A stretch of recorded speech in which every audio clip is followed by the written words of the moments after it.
And so when we get back, as I said, we'll ask him about what goes into these medicines. Doctor, we've been hearing so many things about homeopathy. They're saying that it's actually, passing off certain other conventional medicines in the form of homeopathic medicines like little sugar balls. So what are the things that you people use as opposed to what the allopathic doctors do? See, homeopathic medicines are virtually made from everything under the sun. You have medicines made from vegetable kingdom. Majority of them are from the vegetable kingdom. Herbs, roots, leaves. But like I said, very similar to Ayurveda, Siddha, or Japanese medicine, Chinese traditional medicine. They all use herbs. Roots and various... Yeah. The difference is that here, everything is diluted to a stage way beyond the nano. Okay. Like I told you earlier. So that is the difference. So it's only the energy of the substance. While in those systems, they're actually imbibing those things. In a crude form. Okay. So when you take larger doses, there can be some side effects. For example, ginger is very good for cold. But if you take excess of ginger, you get a little heartburn. You may have urinary burning. Okay. It's not damaging, but it can cause those symptoms. In homeopathy, you take ginger 100 times the dose, nothing negative happens. Because it's only good energy going into the body. What is required is health, the rest goes. Okay. So all the things are herbal extracts? Not only herbal, you have minerals, you have medicines made from unusual substances like the moon's rays, like the north pole of a magnet, like the south pole of the magnet, from sand. Sounds like a witch's cauldron with all sorts of spells. It is unbelievable. Even when we had the eclipse happening, we had exposed sugar of milk, we call it, which is a non-medicinal substance, to the rays, and those days people were afraid that it may blind a person and it may cause other effects of the body. Yes, well, pregnant women were advised not to expose themselves to exactly. So we were prepared. We said if such things do happen, we will potentize these rays and give them out in a homeopathic form. Luckily, no such thing happened, so we didn't need to do it. And how did this idea strike this Dr. Hahnemann, who started this? That is very interesting. See, he was a prodigy.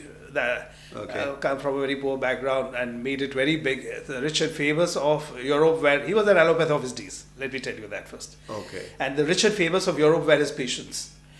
What he noticed, those days the methods were very crude. I'm talking about 200 years ago. This is somewhere in the early 18th century. Okay. So if you had fever... So there was a fairly... scientific temper was already there. People were inclined towards science, and that's when he came into it. That's when he came to it. Okay. But science was still, lagging behind. What has happened in the last century is mind-boggling with the advent of antibiotics and whatever has come in. Go to those days, four people held a person and cut him open. Yeah. Right? But so those days, what he noticed was, people often died not because of the disease, but because of the treatment given. The cure is worse than the disease. Yeah, because you had fever, they say, okay, bad blood. They'll cut your vein, and they say, okay, drain out the bad blood, and before you realize the person's dead. So he saw all this, and he said, okay, either the patient is coming back with the same disease, or he's dead before we even manage to do anything further with him. So he left his practice and started translating a book, various books into German to earn out a living.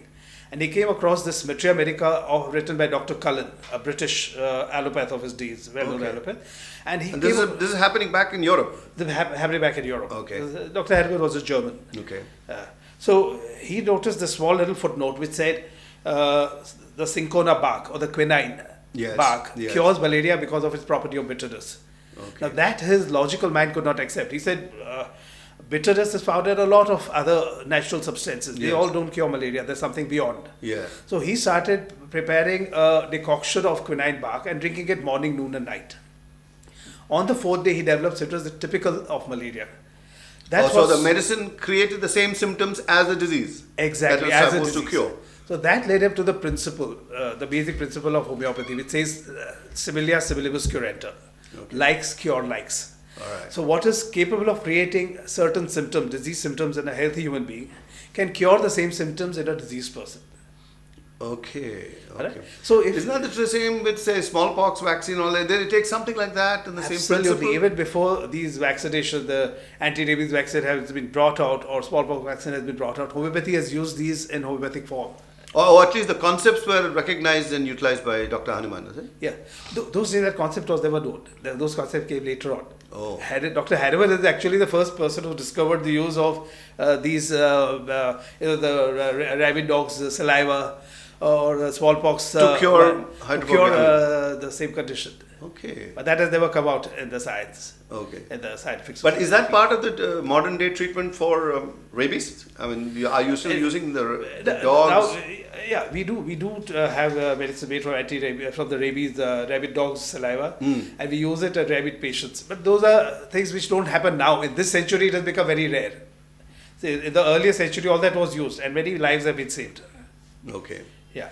Nowadays, people suffer more from lifestyle diseases. All these things have taken a back end. So are those good for lifestyle diseases like high BP and Tremendous. all the other ones are? Exactly. See, the major cause behind all the present day illnesses is first the mind, it's the stress. We live in it's surrounded by so much of negative energy that somewhere down the line, this negative energy manifests in the physical form. And that's where you find BP at 25 years of age, diabetes at 30 years of age. Forget BP and diabetes. How about this terrible thing called psoriasis? Is that something that homeopathy We are deals able to cure quite a few cases of psoriasis. Okay. If not, relieve them and improve their quality of life. Get them off drugs, even off steroids often. Okay. So when we come back in the third part, in the last little concluding part, I'm going to ask him what are the specific things that he thinks this branch of medicine is ideally suited to handle. So we'll do that.